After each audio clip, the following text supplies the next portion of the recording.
B-24 production and maybe B-39 or something like that, you know, some other fighter plane someplace.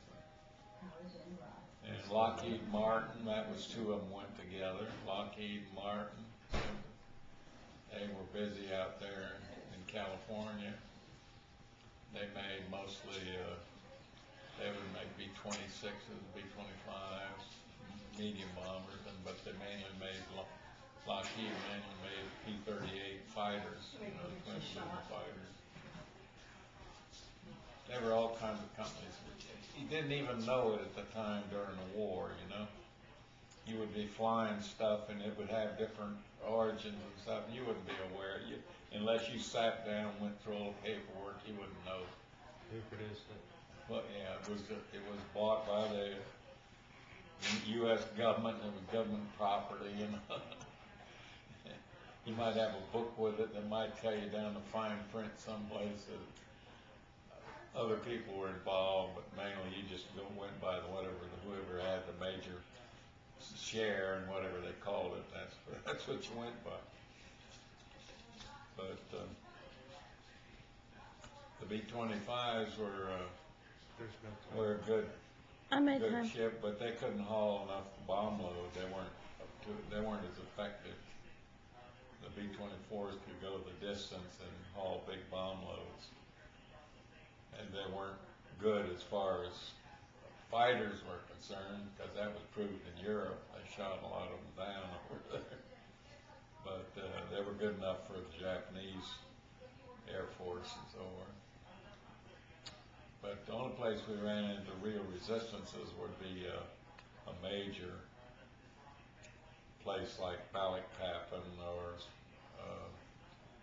some of BIAC. Before we took BIAC, we had resistance because we didn't use the main airstrip in BIAC because the Japanese had residual fighters up in the mountainsides along there that had the place could take the place under fire.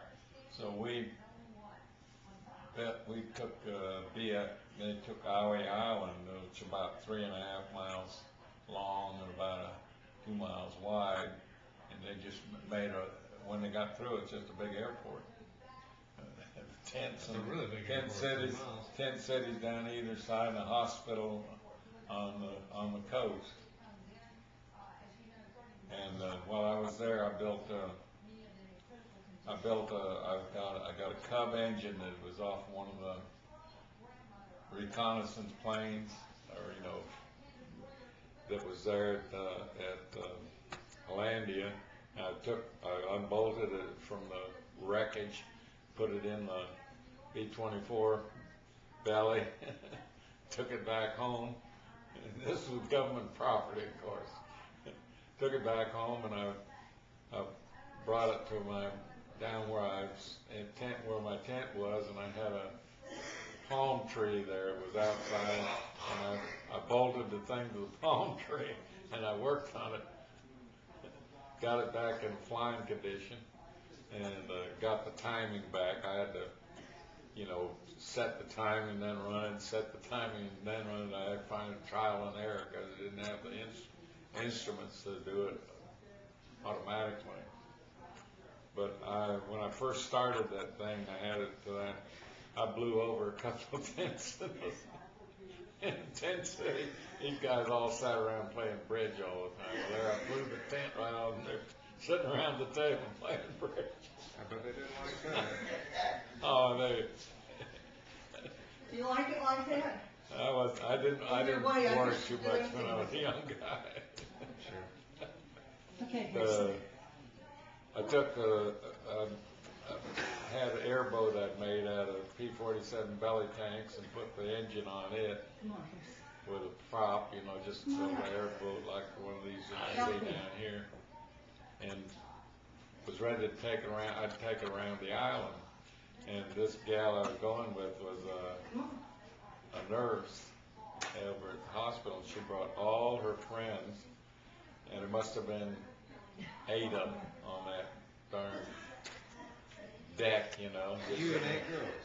Yeah, and I'm driving the boat around the island and around the other side, at the hospital side, that's where base headquarters was, right past base headquarters around and back around into my place. And when I got in there, he said, the colonel wants to see you. So I went down there, yes, sir. He said, Heighten, lose the toy. He said, I just heard from the general, and he told me to tell that kid to lose the toy, so lose it. So that was the last of that. I never thought, it never entered my mind, you know. I must have broken every regulation they had. I'm so amazed by what you did. I'm just lucky I didn't wind up under the jail. For somebody like you, Really what?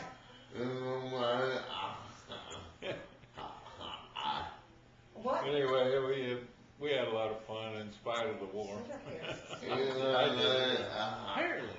Yeah, I had a friend was was a chemist with DuPont? Colgate Palmolive. He was with the soap industry, and he and I both would go out in the jungle and find orchids and bring them back. And we had orchids around the tent. We had an aquarium. We filled them up with reef fish. You know, we go out and catch these reef fish, and we had all these tropical fish in the aquarium. We did all that kind of aquarium. We made out of just windshields, you know, parts of windshields that were left. And you just like silicone or glue? Plexiglass, yeah. And we'd make a big aquarium out of it. Bring the seawater up, put seawater in it. And I had we had some TNT blocks that had been left behind by the construction crews there. Oh, that's neat. And we took them and went to There's fish. more We were going to catch What? stunned tuna fish, you know, and collect them. There were tuna fish all through that reef. And we had a little belly tank boat that was just two people in, and he was reeling it out over the back of the boat, you know. And I waited until it was out. He set it out, and I touched the wires together, and the boat flew up. The bottom of the boat came up, went up about 2 feet in the air. The bottom of the boat was done up like that. He's telling us more Bet that was a Because fun ride. what had happened is it had hung up underneath the boat. It wasn't down the distance we thought it was. It floated back up. Yeah. So it was like right under the boat. Well, it wasn't right under. It was down a few feet. If it had been right under, we wouldn't be here talking about it. But you know, we did some stupid things, but survived it all. That's a wild story. And those aren't lies. Those are the truth. Oh, I believe it. It's only when I got older that I said, you know, geez, I could have gotten real trouble. Some of this stuff, you know, I was just adventuresome. Yeah. Yeah. Could you fix me some coffee? Yeah. Yeah. Okay. Please.